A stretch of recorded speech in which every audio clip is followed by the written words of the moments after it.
Helena segurava o último pão com as mãos manchadas de farinha, sentindo o calor que ainda vinha do forno. Lá fora, a chuva começava a bater no telhado de zinco da padaria, uma batida ritmada que lembrava contagem regressiva. Na vitrine vazia, reflito do poste e das pombas procurando migalhas. Ela olhou para a porta entreaberta, onde um homem idoso esperava, o casaco encharcado, os olhos cansados como se carregasse o peso de muitas noites sem repouso. Você daria o seu último pão? Você daria aquilo que pode ser a diferença entre fechar as portas amanhã e escolher oferecer sustento hoje? A pergunta pairou no ar, como vapor saindo do forno. Não era uma pergunta retórica apenas para provocar sentimento. Era um dilema concreto, medido em contas a pagar e na fome visível no rosto do ancião. Helena sentiu o costume de coisas pequenas. A massa que precisava de atenção, as encomendas que não chegavam, a conta do fornecedor que chegava cada vez mais exigente. E ainda assim, quando os dedos do ancião estenderam-se, ela teve vontade de partir o pão ao meio. Era o impulso que vinha de dentro. Um gesto tão antigo quanto o próprio pão. Dividir o que se tem. Se esta história toca você, inscreva-se e acompanhe nossas mensagens. Há mais histórias que aquecem o coração.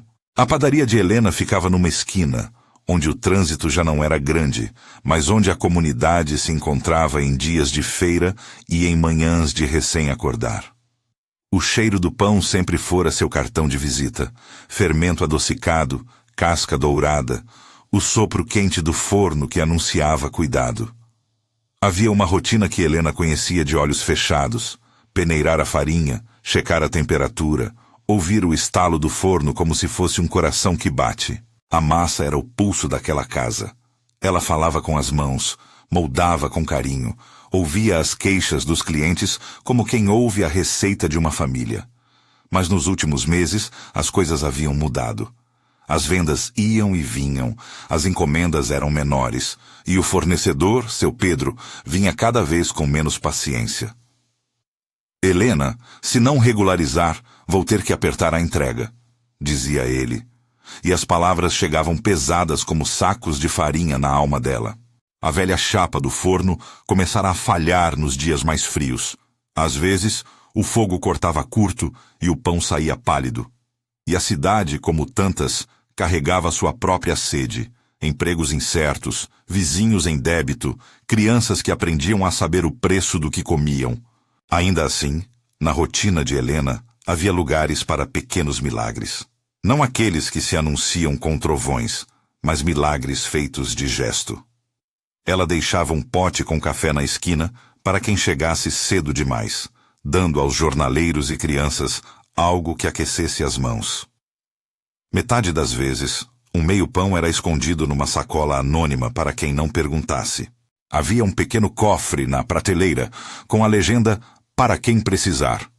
Uma tampa simples, algumas moedas e a consciência de que aquilo era mais que montra. Era promessa de presença. Dona Teresa, que morava 2 portas abaixo, recebia sempre um pedaço quando a chuva não deixava ir à feira. Emílio, o menino da bicicletaria, ganhara um pão por ajudar a consertar o banco da padaria sem pedir nada em troca. A generosidade de Helena tinha rostos e reações. Alguns viam com ternura e retribuíam com ovos frescos ou maçãs do quintal. Outros olhavam com ceticismo, perguntando se ela não estaria desperdiçando o pouco que tinha. "Guarde para você, Helena", dizia um vizinho, preocupado que a bondade a levasse ao vazamento final. Havia também comentários maliciosos que atravessavam a rua como poeira. "Ela dá porque gosta de aparecer." Ou "não sabe guardar para dias ruins." Esses murmurinhos pressionavam como vento frio numa janela mal vedada. Mas havia também olhares que ficavam. Aquele sorriso tímido de uma mãe que pôde alimentar os filhos. A gravação mental do menino que prometeu aprender a fazer pão para ajudar quando crescesse. Pequenas sementes. Ocorre que generosidade prática nem sempre é um salto de fé sem cálculo. Às vezes, é um ato de coragem que segue pequenos passos. Helena sabia contar as moedas, calcular receitas, fazer trocas com seu Pedro quando podia. Não era tola. Mas também acreditava na dignidade do gesto. Oferecer sem humilhação. Repartir sem teatralidade. O pão que ela dava não vinha embrulhado em piedade. Vinha embrulhado em respeito e, muitas vezes, num olhar que dizia: "Você é visto." A tempestade veio numa tarde que parecia apenas um desses testes que a vida distribui sem pedir licença. O céu se fechou e as primeiras gotas transformaram-se em chuva grossa. O vento soprava com força suficiente para fazer os cartazes das promoções saírem voando pelas calçadas. A eletricidade oscilou. O forno, que já dava sinais de cansaço, falhou de vez. A massa que havia descansado em tinteiros escassos não cresceu como deveria. Parecia que algo na cidade também se recusava a levantar. As entregas foram atrasadas. O fornecedor ligou, desta vez com uma voz menos paciente e mais de cobrança. "Helena, preciso que até sexta esteja com o pagamento em dia." Naquela noite, Helena contou, mais uma vez. Olhou as prateleiras vazias e sentiu o pânico apertar no peito. A cerâmica do balcão parecia mais fria. "Se eu der este último pão, amanhã não tenho para vender", pensou. Havia um cálculo óbvio. Guardar para sobreviver, cuidar do próprio sustento, proteger a padaria que há anos era seu chão. E havia também uma moralidade viva que vinha das entranhas, dividir com quem tem fome. A tensão apertava como se dois ventos soprassem em direções opostas. Ainda assim, quando o ancião pousou a mão no ombro da porta, quando o cão que o acompanhava deu uma pequena revirada buscando calor, Helena não hesitou muito. Abriu a caixa, pegou o último pão e, sem pensar em holofotes, seguiu para a sarjeta. Havia no gesto uma simplicidade quase infantil. Não um sacrifício heróico, mas uma entrega cotidiana. Um gesto que dizia: "Vence aqui", contra o ruído do medo. O ancião agradeceu com voz embargada, mãos que tremiam e olhos que procuravam não apenas alimento, mas reconhecimento. "Deus lhe pague", murmurou, e suas palavras não tinham a densidade de promessa, mas a leveza de quem reconhece graça improvável. O gesto de Helena foi pequeno, quase inaudível frente aos grandes problemas. Mas em narrativa, é justamente nesses gestos discretos que a tensão quebra e algo diferente começa a se formar. O pão caiu nas mãos do homem como se caísse também esperança. Ele o levou para a boca do cão, que mordeu com força e depois compartilhou a migalha com as pombas. E a cena, simples, um tanto tola vista de fora, ficou marcada na memória dos que observavam. Porque havia um calor humano ali que se espalhou. Mesmo quem não acreditava foi tocado. Nos dias seguintes, a resposta da comunidade foi variada e, por vezes, inesperada. Uma manhã, ao chegar à padaria, Helena encontrou um saco com alguns ovos pendurado no gancho da porta. Um presente silencioso de Dona Teresa. Em outro dia, o jovem que consertava bicicletas apareceu com um pacote de fermento dizendo: "A família tem bastante. Leve um pouco." Emílio contribuiu, consertando a porta que rangia. Era como se cada gesto de generosidade acionasse uma espécie de corrente. Não que tudo se resolvesse num passe de mágica. As contas continuavam. O forno ainda precisava de conserto. A chuva continuava a ameaçar dias de frio. Mas havia uma leve mudança. As mãos, que antes só pediam, começaram a também ofertar. Pequenas moedas de reciprocidade que, somadas, começaram a ter peso. É aqui que precisamos frear um pouco e ser cuidadosos. Não é correto transformar essa história num manual de milagres automáticos. A generosidade não é um mecanismo mágico que garante retorno imediato e material em todos os casos. Às vezes, a gente dá e nada visível acontece. Às vezes, damos e enfrentamos perdas. O que esta história quer nos mostrar é outra coisa. Há uma conexão entre generosidade e bênçãos que transformam vidas. Não uma fórmula, mas um caminho que abre espaço para providências e restaurações. Essa conexão opera em relações humanas, em corações que aprendem a compartilhar, em oportunidades que surgem quando há confiança. Ela não promete céu sem luta. Ela revela uma lógica de comunidade onde o dar cria possibilidades reais. Com a chuva, a falha no forno tornou-se crítica. O fogo apagou numa noite e a padaria amanheceu fria. Helena tentou reacender, limpar as chaminés, ajustar as portas. Em vão. Sem pão para vender, o movimento cessou. A família de contas pareceu mais alta naqueles dias. Ela sentou-se no degrau, as mãos no rosto, sentindo o peso de uma responsabilidade que não é apenas financeira, mas afetiva. Cada cliente que passava trazia um olhar de preocupação. Alguns ofereciam palavras de consolo, outros, palpites. Um senhor, seu Pedro, passou pela esquina e, em vez de uma reprimenda, deixou palavras encorajadoras e prometeu olhar uma forma de dividir o custo do conserto se possível.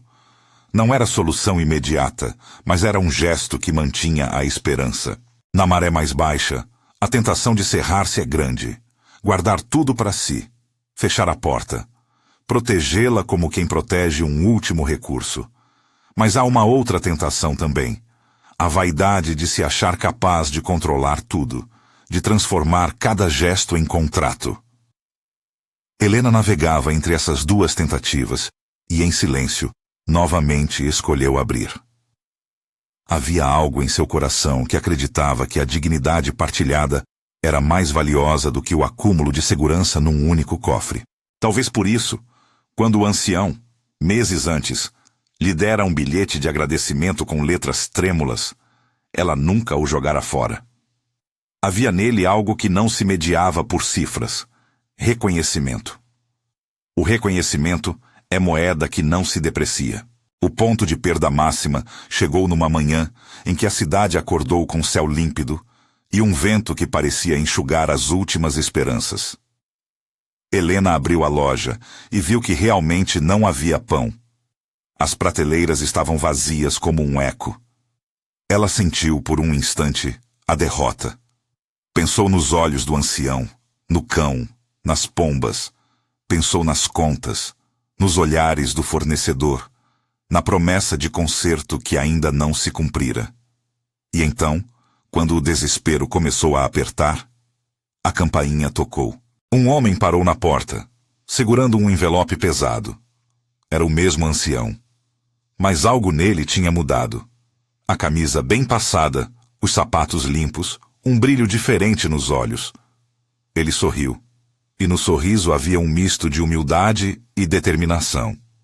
Helena, disse ele com voz que trazia as marcas de transformação e do trabalho. Estou de volta.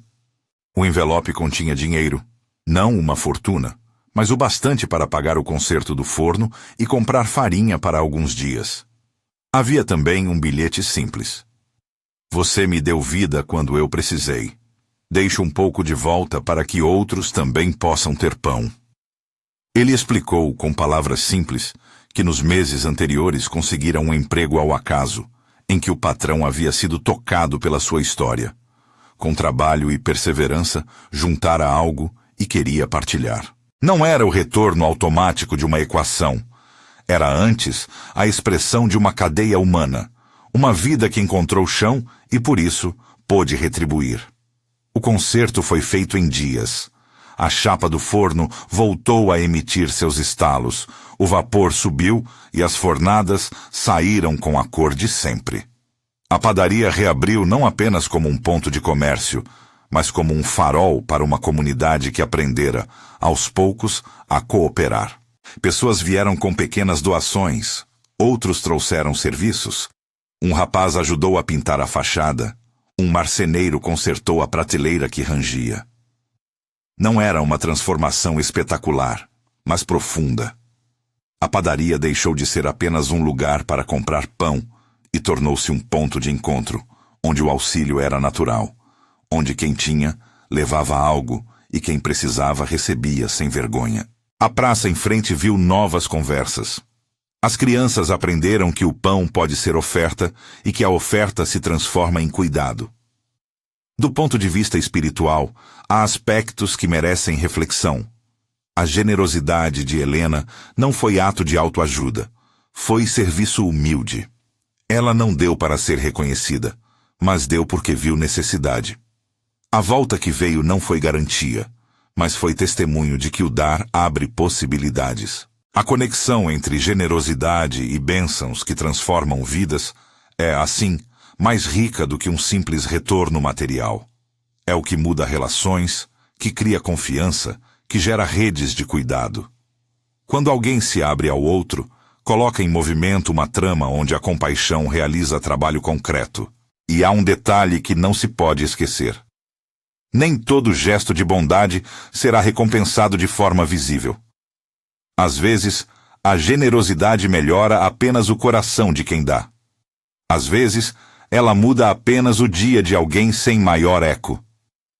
A fidelidade não deve descansar em promessas de lucro, mas na convicção de que há valor intrínseco em fazer o bem. Helena sabia disso. Ela sabia que poderia perder, que poderia suportar dias de vazio, mas não cessou, porque havia algo em seu ofício que transcendia números. O pão, para ela, era como abraço. E abraços, mesmo os discretos, têm força. Ao olhar de fora, a comunidade reconheceu que pequenas ações se somavam em grandes efeitos. Um pote de café que aquece um trabalhador pode não pagar contas, mas reinicia um dia. Um meio pão pode parecer gesto insignificante, mas pode salvar uma família de ameaças maiores. Pequenos atos encorajam outros a fazer o mesmo. Eles modelam comportamento e mostram um caminho alternativo ao individualismo. A padaria de Helena começou a ser um exemplo vivo. O que era a solução de uma pessoa virou recurso coletivo. Com o tempo, Helena reorganizou as finanças com mais prudência, conversou com seu Pedro sobre prazos realistas e criou uma pequena caixa de reserva para imprevistos, sem parar de manter o pote para quem precisar. A lição não era nostálgica, era prática. Generosidade responsável é aquela que considera o bem-estar próprio e do outro. Não é um despautério, é equilíbrio. Há imagens que permanecem. As pombas que bicavam migalhas na calçada, robustecidas por manhãs de partilha. O cão que agora tinha uma casinha improvisada feita por vizinhos. O ancião que volta e ajuda a varrer a padaria em dias de movimento. Essas imagens são corpo da narrativa que mostra a conexão entre o dar e a transformação. A bênção aqui se manifesta como restauração de dignidade, reativação de esperança, abertura de novas possibilidades. Não é promessa de riqueza súbita, mas é algo igualmente valioso, vida restaurada e comunidade fortalecida. Meditando sobre tudo isso, é possível pensar em verdades práticas. Primeiro, a generosidade é uma disciplina que se cultiva, não nasce perfeita e exige humildade para aprender a medir sem deixar de amar. Segundo, o ato de dar raramente é isolado. Costuma desencadear redes de reciprocidade que se multiplicam de formas imprevisíveis. Terceiro, a generosidade verdadeira preserva a dignidade de quem recebe. É convite à participação, não exposição. Por fim, confiar que Deus provê não é ignorar responsabilidade. É unir fé com ação, convicção com escolha. A história de Helena também nos ensina sobre risco e esperança. Ela correu riscos ao dividir aquilo que era escasso. Correu riscos ao abrir a porta da sua vida para os outros, física e metaforicamente. Mas nesses riscos, houve também encontro. O retorno que recebeu não foi pagamento por contrato. Foi, muitas vezes, retorno de uma comunidade que aprendeu o valor do cuidado mútuo. E se porventura você estiver em posição de doar hoje, lembre-se, o que você dá não é apenas algo físico, é cultura que você planta. É semente que pode brotar em ajuda inesperada.